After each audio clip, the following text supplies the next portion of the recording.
Baik, Assalamualaikum warahmatullahi wabarakatuh. Selamat pagi pendengar dan pemirsa RRI Net. Pagi hari ini saya sudah bersama dengan Ketua Bawaslu Kabupaten Aceh Tengah, ada Bung Wala dan Yoga. Kita akan membahas terkait dengan pengawasan pemilu pada tahun 2024 ini. Kita sapa terlebih dahulu. Selamat pagi, Assalamualaikum. Pagi, Assalamualaikum warahmatullahi wabarakatuh. Gimana kabarnya untuk pagi hari ini? Alhamdulillah sehat, walaupun beberapa hari ini terus begadang untuk memastikan logistik yang kita saksikan ini terdistribusi dengan baik. Ya, baik, tentu kita akan berbicara terkait dengan pengawasan pemilu tahun 2024 ini. Nah, kira-kira ini tahapan-tahapan apa saja yang akan kita hadapi untuk pemilu 2024 ini? Pertama kemarin terkait dengan logistik ya, karena hari ini kita mengawasi logistik, kita harus memastikan bahwa logistik itu terpenuhi pertama. Dan hari ini sudah didistribusikan ke kecamatan, nanti kecamatan ke desa, desa ke TPS, dan kita akan awasi secara berjenjang. Kemudian setelah ini nanti akan ada proses pungut hitung. Nah, proses pungut hitung itu ada di tanggal 14 Februari 2024. Dan nanti kita juga akan pastikan lokasi TPS-nya terbangun dengan baik dan sesuai dengan ketentuan. Nah, setelah pungut hitung itu akan ada rekapitulasi suara, hasil pemungutan. Nah, ini juga proses yang akan kita lalui bersama, dan ini penting kita sampaikan agar kemudian tahapan-tahapan itu bisa diketahui oleh masyarakat. Nah, ini terkait dengan menyongsong hari H untuk pemilu 2024 ini. Kan ini juga perlu kita ketahui ya, tadi sempat di awal disampaikan sempat begadang gitu ya. Nah, kira-kira ini begadangnya ngapain sih gitu, boleh tahu nggak sebenarnya? Sejak masuk masa tenang, itu kami di Bawaslu diwajibkan untuk melaksanakan patroli masa tenang. Kami memastikan satu, misalnya tidak ada lagi peserta pemilu yang melaksanakan kampanye. Yang kedua, kami harus betul-betul awasi money politik yang akan terjadi pada masa tenang, karena inilah titik rawan bagaimana kontestan itu akan berlomba-lomba untuk meyakinkan masyarakat. Ya, kita harapkan dengan cara yang benar, tapi kalau mereka lakukan dengan cara yang tidak benar, misalnya melakukan money politik, dan itu ada konsekuensi pidana yang akan mereka terima. Dan ini kita pastikan. Yang kedua, terkait dengan distribusi logistik. Nah, sebelum distribusi logistik yang utama, kan kemarin sudah dilaksanakan distribusi logistik di luar kota. Itu juga sudah sampai di PPS, itu juga kita awasi.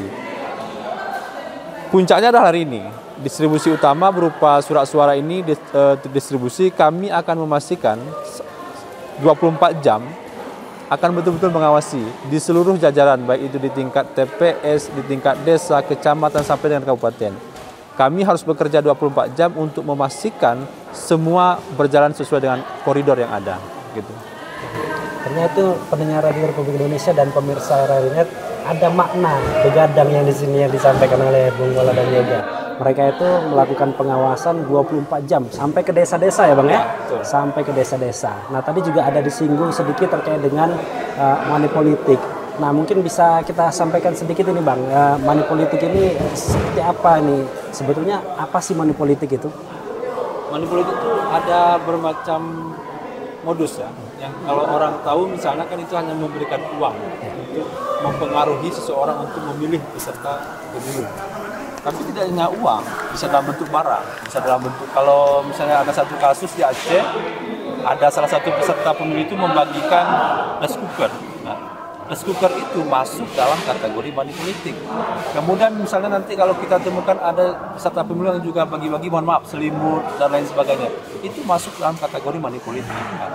Dan kita himbau kepada masyarakat yang mengetahui akan ada potensi bagi-bagi ini, misalnya, itu segera lapor Bawaslu. Kita akan siap 24 jam untuk turun.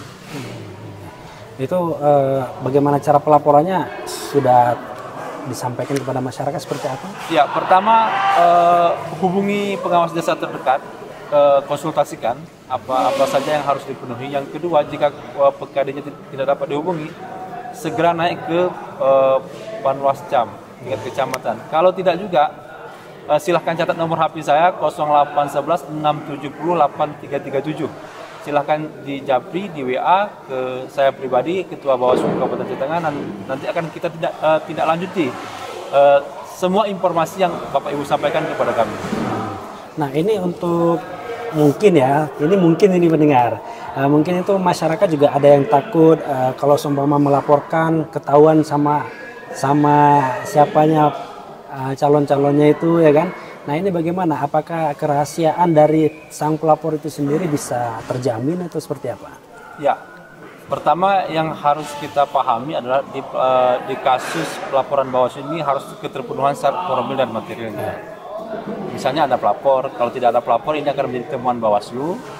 Kemudian barang buktinya yang harus dilengkapi. Nah, ketika itu sudah lengkap, jika pun nanti ada pelapor yang enggan melakukan pelaporan, kita Bawaslu bisa meneruskan ini sebagai temuan Bawaslu Bawaslu Kabupaten Aceh Tengah. Nah, mungkin ada masyarakat yang enggan, tapi mohon bukti-buktinya itu kita Bawaslu untuk dilampirkan secara penuh agar kemudian kita bisa menindaklanjuti setiap laporan yang ada.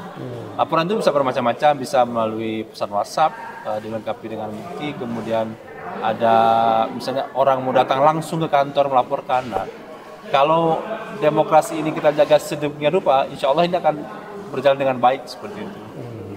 Oke. Baik, ini kita masuk ke sesi ketika nanti sudah dilaksanakannya pencoblosan gitu ya. Nah ini mungkin peran dari Panwasli sendiri untuk kedepannya apa yang akan dilakukan itu Bang?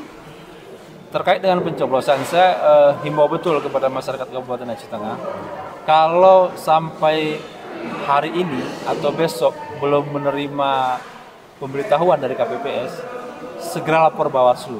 Kita akan tindak lanjuti, kita akan cross check apa masalah sehingga masyarakat Aceh Tengah tidak dapat undangan memilih.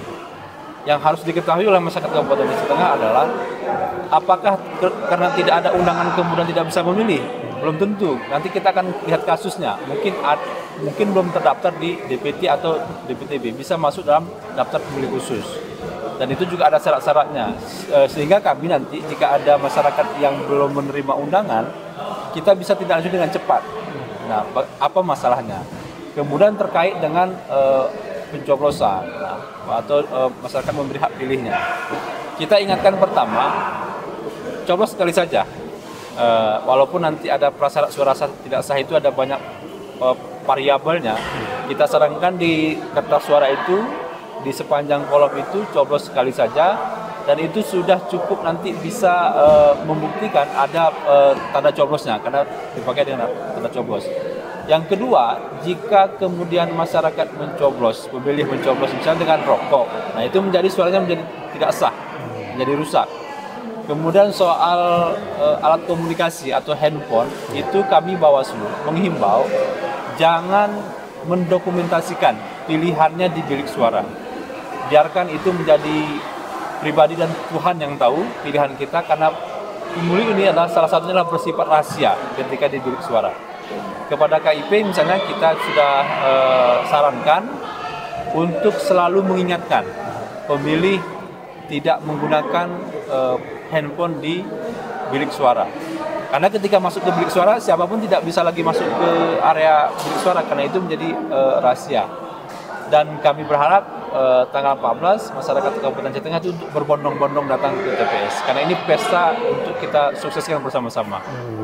Oke, ada satu pertanyaan lagi Bang yang memang agak sedikit mengganjal tadi ketika disampaikan terkait dengan masyarakat kira-kira belum menerima undangan, kemudian dia langsung datang ke tempat pemungutan suara gitu. Nah, ketika dia memang belum mendapatkan surat undangan itu, kemana dia harus melapornya itu kalau seumpama sudah di lokasi itu?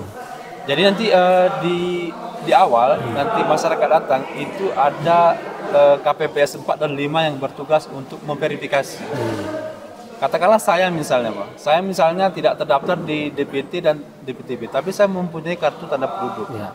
Nanti akan dicek sama petugas KPPS 4 dan 5-nya terkait dengan keabsahan KTP-nya, dan akan dicek dia nanti terdaftar di TPS berapa. Nah, sepanjang misalnya surat suaranya masih ada, masih terpenuhi, dan itu akan diberikan. Jangan hanya gara-gara kita tidak mendapatkan undangan untuk memilih, kemudian kita tidak datang memilih karena rasa sungkan dan lain sebagainya. Ingatlah Pak, kami Bawaslu mengingatkan bahwa hak konstitusi warga negara Indonesia itu harus kami jamin, harus terlaksana di tanggal 14 Februari 2024. Oke, baik. Jadi sudah jelas ya pendengar dan pemirsa RRI.net, apabila kita memiliki KTP elektronik kemudian tidak mendapatkan surat undangan, kita bisa datang ke TPS. Nanti di situ ada tim yang akan melakukan pendataan, memverifikasi kita itu berada di TPS mana gitu ya. Ya. Baik. Dan nanti sepanjang surat-suratnya ada, misalnya kalau daftar pemilih khusus, Ya. sepanjang nanti ketentuan dan syaratnya itu bisa terpenuhi, itu bisa langsung menggunakan hak pilihnya. Oke, baik. Dan kita sudah memasuki tahap akhir, mungkin ada pesan yang ingin disampaikan, kemudian harapan ke depan untuk pemilu 2024 dari Ketua Bawaslu Aceh Tengah, kami persilakan.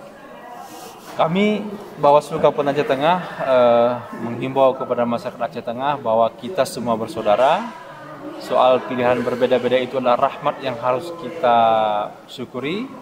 Kita juga sudah siap Bawaslu Kabupaten Aceh Tengah dalam melaksanakan pengawasan secara berjenjang, mulai dari tingkat TPS, kemudian nanti ke kecamatan, nanti terus ke kabupaten. Kami berjuang semaksimal mungkin untuk menjaga kemurnian hak pilih masyarakat Kabupaten Aceh Tengah. Kami menjamin dan berusaha menjaga dan memastikan bahwa suara yang akan diberikan itu terjamin keasliannya, tidak ada tambah, tidak ada kurang, ya seperti isu-isu yang sudah beredar. Kami akan menjamin itu karena kami juga memiliki petugas sampai dengan tingkat TPS, sehingga kemurnian suara Bapak Ibu sekalian itu akan terjamin keasliannya sampai dengan rekapitulasi tingkat kabupaten. Baik. Terima kasih sudah bersama RRI pagi hari ini.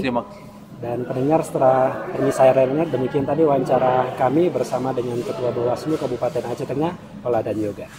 Kami akhiri dengan ucapan billahi taufiq walhidayah. Assalamualaikum warahmatullahi wabarakatuh. Terima kasih.